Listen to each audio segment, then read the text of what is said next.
Auchan, de Maupassant.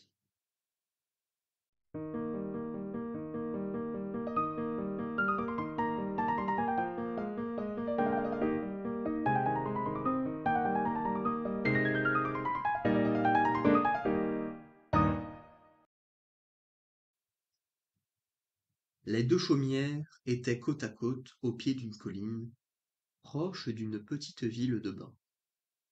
Les deux paysans besognaient dur sur la terre inféconde pour élever tous leurs petits. Chaque ménage en avait qu'un. Devant les deux portes voisines, toute la marmaille grouillait du matin au soir. Les deux aînés avaient 6 ans et les deux cadets 15 mois environ. Les mariages et ensuite les naissances s'étaient produits à peu près simultanément dans l'une et l'autre maison. Les deux mères distinguaient à peine leurs produits dans le tas, et les deux pères confondaient tout à fait. Les 8 noms dansaient dans leur tête, se mêlaient sans cesse, et quand il fallait en appeler un, les hommes souvent en criaient 3 avant d'arriver au véritable. La première des deux demeures, en venant de la station d'eau de Roleport, était occupée par les Tuvache, qui avaient 3 filles et un garçon. L'autre masure abritait les Valin, qui avaient une fille et 3 garçons. Tout cela vivait péniblement de soupe, de pommes de terre et de grand air.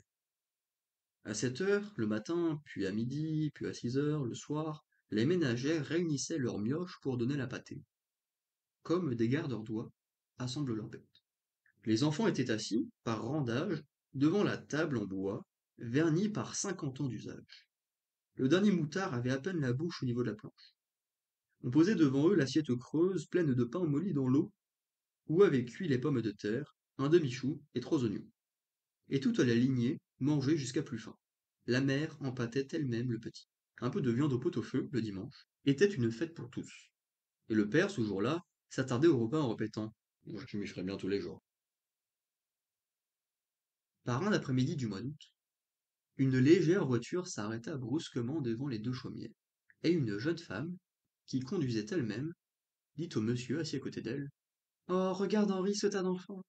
Sont-ils jolis comme ça, à grouiller dans la poussière?» L'homme ne répondit rien, accoutumé à ces admirations qui étaient une douleur et presque un reproche pour lui. La jeune femme reprit: «Il faut que je les embrasse, oh, comme je voudrais en avoir un, celui-là, le tout petit.» Et, sautant de la voiture, elle courut aux enfants, prit un des deux derniers, celui des Tuvache, et, l'enlevant dans ses bras, elle le baisa passionnément sur ses joues sales, sur ses cheveux blonds frisés et pommadés de terre, sur ses menottes qu'il agitait pour se débarrasser des caresses ennuyeuses. Puis elle remonta dans sa voiture et partit au grand trot. Mais elle revint la semaine suivante, s'assit elle-même par terre, prit le moutard dans ses bras, le bourra de gâteaux, donna des bonbons à tous les autres, et joua avec eux comme une gamine, tandis que son mari attendait patiemment dans sa frêle voiture. Elle revint encore, fit connaissance avec les parents, reparut tous les jours, les poches pleines de friandises et de sous. Elle s'appelait Madame Henri Dubière. Un matin, en arrivant, son mari descendait avec elle. Son mari descendit avec elle. Et, sans s'arrêter aux mioches, qui la connaissaient bien maintenant, elle pénétra dans la demeure des paysans. Ils étaient là, en train de fendre du bois pour la soupe. Ils se redressèrent tout surpris, donnèrent des chaises et attendirent. Alors la jeune femme, d'une voix entrecoupée, tremblante, commença: «Mes braves gens, je viens vous trouver parce que je voudrais bien emmener avec moi votre, votre petit garçon.» Les campagnards, stupéfaits et sans idée, ne répondirent pas. Elle reprit haleine et continua: «Nous n'avons pas d'enfant, nous sommes seuls, mon mari et moi. Nous le, nous le garderions, voulez-vous?» La paysanne commença à comprendre. Elle demanda: «Vous voulez nous prendre Charlot?» «Ah ben non, pour sûr!» Alors, monsieur Dubière intervint. Ma femme s'est mal expliquée. Nous voulons l'adopter. Mais il reviendra vous voir. S'il tourne bien, comme tout porte à le croire, il sera notre héritier. Si nous avions par hasard des enfants, il partagerait également avec eux. Mais, s'il ne répondait pas à nos soins, nous lui donnerions à sa majorité une somme de 20 000 francs, qui sera immédiatement déposée en son nom chez un notaire. Et, comme on a aussi pensé à vous, on vous servira jusqu'à votre mort une rente de 100 francs par mois. Avez-vous bien compris? La fermière s'était levée, toute furieuse. Vous voulez que je vous vendions Charlot? Ah ben non, c'est pas des choses qu'on demande à une mère, ça. Ah mais non, ce serait une abomination. L'homme ne disait rien, grave et réfléchi. Mais il approuvait sa femme d'un mouvement continu de la tête. Madame Dubière, éperdue, se mit à pleurer, et, se tournant vers son mari avec une voix pleine de sanglots, une voix d'enfant dont tous les désirs ordinaires sont satisfaits, elle balbutia. Ils, ils ne veulent pas, Henri. Ils ne veulent pas. Alors, ils firent une dernière tentative. Mais, mes amis, songez à l'avenir de votre enfant, à son bonheur, à... La paysanne, exaspérée, lui coupa la parole.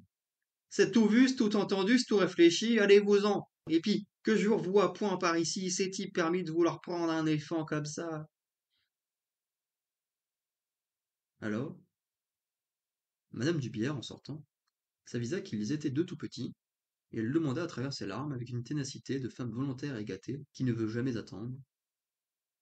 Mais, mais l'autre petit n'est pas à vous? Le père Tuvache répondit. Non, c'est au voisin. Faut y aller si vous voulez. Et il rentra dans sa maison, où retentissait la voix indignée de sa femme. Les Valins étaient à table, en train de manger avec lenteur des tranches de pain qu'ils frottaient parcimonieusement avec un peu de beurre piqué au couteau dans une assiette, entre deux. Monsieur Dubière recommença ses propositions, mais avec plus d'insinuation, de précaution oratoire, d'astuce. Les deux ruraux hochaient la tête en signe de refus. Mais quand ils apprirent qu'ils auraient 100 francs par mois, ils se considérèrent, se consultant de l'œil, très ébranlés. Ils gardèrent longtemps le silence, torturés, hésitants. La femme, enfin, demanda. Qu'est-ce que t'en dis, l'homme? Il prononça d'un ton sentencieux. Je dis que c'est point méprisable. Alors madame Dubière, qui tremblait d'angoisse, leur parla de l'avenir du petit, de son bonheur, et de tout l'argent qu'il pourrait leur donner plus tard. Le paysan demanda. Cette rente de 200 francs sera promis devant le notaire? Monsieur Dubière répondit. Mais certainement, dès demain. La fermière, qui méditait, reprit. 100 francs par mois, c'est point suffisant pour nous priver du petit. Ça travaillera dans quelques ans, cet enfant. Il nous faut 120 francs. Madame Dubière, trépignant d'impatience, les accorda tout de suite. Et, comme elle voulait enlever l'enfant, elle donna 100 francs en cadeau pendant que son mari faisait un écrit. Le maire et un voisin, appelés aussitôt, servirent de témoins complaisants. Et la jeune femme, radieuse, emporta le marmot hurlant, comme on emporte un bibelot désiré d'un magasin. Les Tuvache, sur leur porte, le regardaient partir, muets, sévères, regrettant peut-être leur refus. On n'entendit plus du tout parler du petit Jean Valin. Les parents, chaque mois, allaient toucher leurs 120 francs chez le notaire, et ils étaient fâchés avec leurs voisins, parce que la mère Tuvache les agonisait d'ignominie, répétant sans cesse de porte en porte qu'il fallait être dénaturé pour vendre son enfant, que c'était une horreur, une saleté, une corromperie. Et parfois elle prenait en son bras son Charlot, avec ostentation, lui criant, comme s'il eût compris. Je t'ai pas vendu, mais. Je t'ai pas vendu, mon petit. Je vends pas mes enfants, mais. Je suis au Paris, mais je vends pas mes enfants. Et pendant des années, et encore des années, ce fut ainsi chaque jour. Chaque jour, des allusions grossières étaient vociférées devant la porte, de façon à entrer dans la maison voisine. La mère Tuvache avait fini par se croire supérieure à toute la contrée parce qu'elle n'avait pas vendu Charlot. Mais ceux qui parlaient d'elle disaient: Je sais bien que c'était engageant, cette gueule. Elle s'est conduite comme une bonne mère. On la citait. Et Charlot, qui prenait 18 ans, élevé dans cette idée qu'on lui répétait sans répit, se jugeait lui-même supérieur à ses camarades parce qu'on ne l'avait pas vendu. Les Valins vivotaient à leur aise grâce à la pension. La fureur inapaisable des Tuvache, restée misérable, venait de là.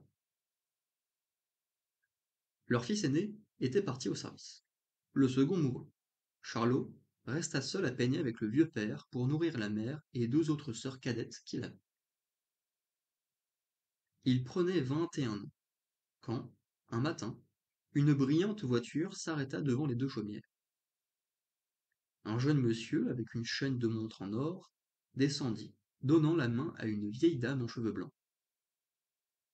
La vieille dame lui dit: C'est là, mon enfant, à la seconde maison. Et il entra comme chez lui, dans la masure des Valins. La vieille mère lavait ses tabliers. Le père infirme sommeillait près de l'âtre. Tous deux levèrent la tête, et le jeune homme dit: Bonjour, papa. Bonjour, maman. Ils se dressèrent, effarés.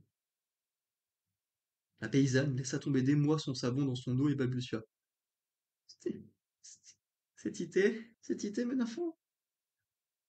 Il la prit dans ses bras et l'embrassa, en répétant: Bonjour, maman. Tandis que le vieux, tout tremblant, disait, de son ton calme qui ne perdait jamais: Te voilà-t-il revenu, Jean? Comme s'il l'avait vu un mois auparavant. Et quand ils se furent reconnus, les parents voulurent tout de suite sortir le fieu dans le pays pour le montrer. On le conduisit chez le maire, chez l'adjoint, chez le curé, chez l'instituteur. Charlot, debout sur le seuil de sa chaumière, le regardait passer. Le soir, au souper, il dit au vieux: Faut-il que vous ayez été sot pour laisser prendre le petit au Valin? Sa mère répondit obstinément: Je voulions point vendre notre enfant. Le père ne disait rien. Le fils reprit: Ça t'y pas malheureux d'être sacrifié comme ça? Alors, le père Tuvache articula d'un ton coléreux: Vas-tu pas nous reprocher de t'avoir gardé? Et le jeune homme, brutalement: Oui, vous le reproche. Que vous n'êtes que des niants. Des parents comme vous, ça fait le malheur des enfants. Que vous mériteriez que je vous quitte. La bonne femme pleurait dans son assiette. Elle gémit tout en avalant des cuillerées de soupe dont elle répandait la moitié. Tuez-vous donc pour élever des enfants. Alors le gars, rudement: J'aimerais mieux n'être point né que d'être ce que je suis. Quand j'ai vu l'autre tantôt, mon sang n'a fait qu'un tour. Je me suis dit, voilà ce que je serais maintenant. Il se leva.